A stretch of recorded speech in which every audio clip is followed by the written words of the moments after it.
코로나19로 우리 사회에서 얼마나 많은 차별이 존재하는지, 혐오라는 게 얼마나 광범위하고 해악을 주는지 이에 대한 시민들의 인식이 전환됐다고 봅니다. 이 말은 국가인권위원회 최영애 위원장이 지난달 30일 평등법 제정을 위한 기자회견장에서 한 말입니다.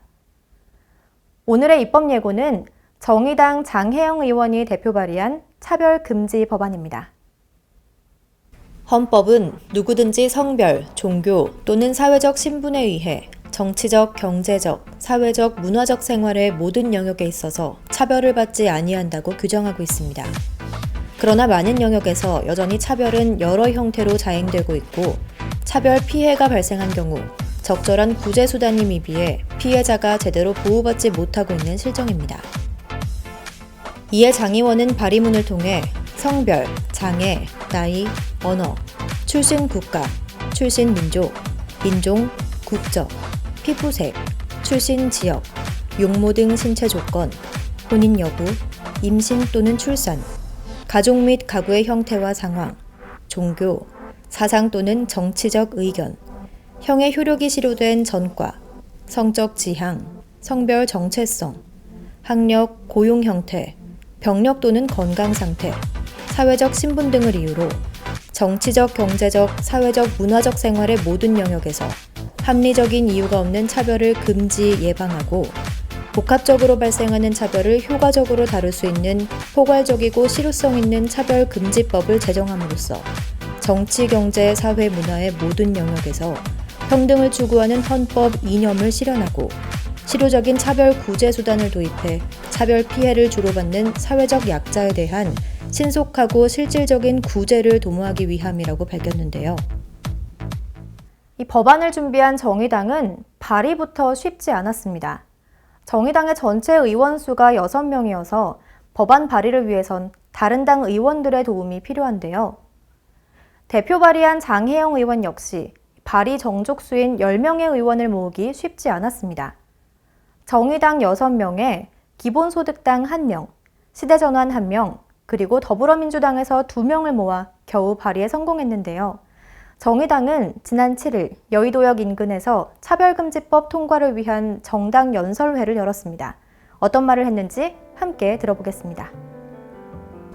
차별금지법은 사회적 약자에 대한 차별을 금지함으로써 우리 모두의 존엄을 지키고 보호하는 법입니다.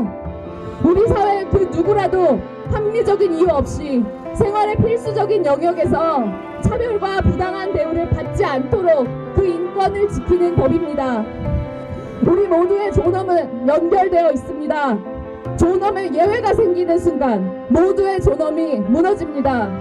모든 인간은 동등하게 존엄하다는 민주주의의 기본 가치가 무너집니다. 나는 나 자체로 존엄한 사람이지만 너는 장애인이기 때문에, 너는 여성이기 때문에, 결혼을 했기 때문에, 혹은 결혼을 하지 않았기 때문에, 지방에서 대학을 나왔기 때문에 존엄하지 않다고 말하는 순간 누구도 존엄하지 않습니다. 변화는 이미 시작되었습니다. 사회적 합의는 이미 일어나고 있습니다. 변화를 일으키기 좋은 순간은 언제나 지금 당장입니다.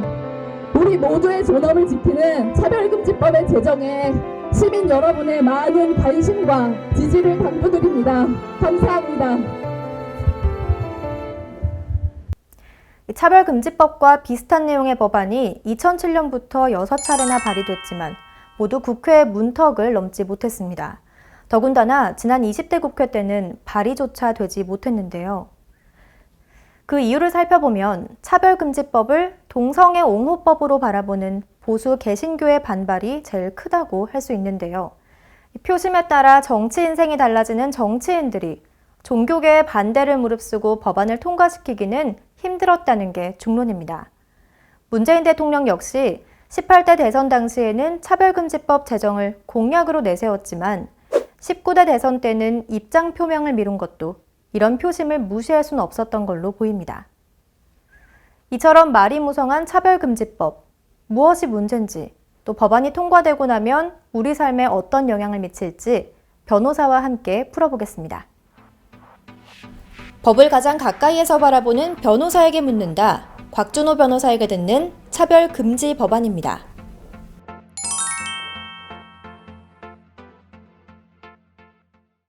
성별에 대한 차별 또는 장애에 대한 차별, 나이에 대한 차별 등에 대해서는 이미 기존에 거기에 관련된 금지를 규정하는 법들이 있었습니다. 성별에 대한 차별은 남녀 고용평등법에 있었고요.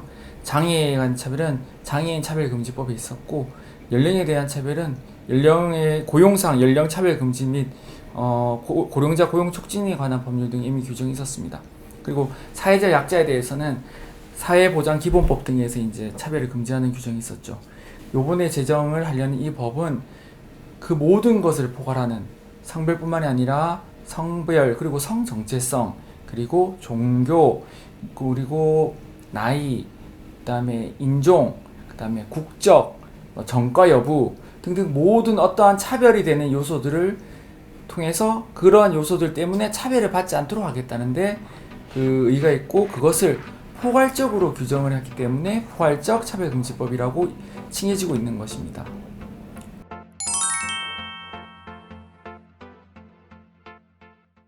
증명 책임이 전환이 되고 또는 징별적 손해배상도 청구할 수 있다고 되어 있는 것입니다. 증명 책임의 전환이라는 말은 어떠한 손해를 입은 사람은 원칙적으로 자신의 손해를 입었다는 점과 그리고 상대방의 고의과실 그리고 위법행위 등 당신이 어떠한 잘못을 했기 때문에 내가 이러한 손해를 입었고 그 금액은 얼마다라는 것을 손해를 입었다고 주장하는 사람이 모두 다 주장하고 입증하게끔 되어 있습니다. 지금 법이 기본적으로 그렇거든요.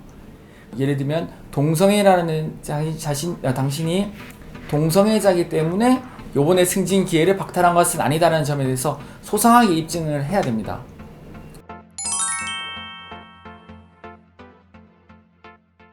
실제적으로 이 증명 책임의 전환이 법에서 작용했을 때는 상당히 깨기가 힘듭니다. 이게 내가 당신이 동성애자이기 때문에 차별을 하지 않았다고 입증을 해야 되거든요. 근데 그런 입증 자체가 상당히 힘들고, 이러한 증명 책임의 전환이 들어가 있는 것은 실제적으로 한쪽 손을 들어주겠다는 강력한 의지입니다. 그 당신의 차별은 동성애적인 차별이 아니라 당신의 예를 들어 실력에 대한 차별, 이런 것에 대한 명확한 근거가 없다면, 객관적인 딱 자료를 미리 모아놓지 않는다면 단순히 주장만 가지고는 아주 힘들어집니다. 그래서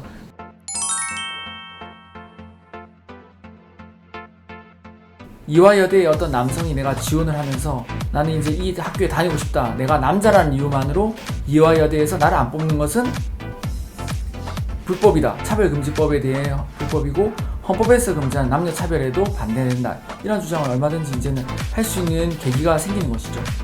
일종의 사회에서 여성의 인권이 신장되고 동성애자의 인권이 신장된다면 자연스럽게 이 차별금지법으로 인해서 역설적으로 그런 기존의 여성의 영역에 있었던 데에 있어서 남성들이 들어갈 수 있는 단초가 될 수도 있다고 생각을 합니다. 지금까지 전문가의 시각에서 만나본 차별금지법안이었습니다. 차별금지법안이 제정되면 국가인권위원회가 차별행위자에게 시정명령을 내릴 수 있고, 또 차별의 피해가 크고 악의적일 경우 손해배상 등 법적 책임도 부과할 수 있는데요. 지난달 23일 국가인권위가 공개한 국민인식조사 결과에 따르면 응답자의 88.5%가 이 법안의 필요성에 공감했습니다. 그만큼 우리 국민과 사회의 분위기가 점차 바뀌고 있다는 거겠죠. 과연 차별금지법이 반대를 무릅쓰고 통과될 수 있을지, 아니면 논의조차 되지 않고 폐기될지 국회는 지금에서 계속 관심을 두고 지켜보겠습니다.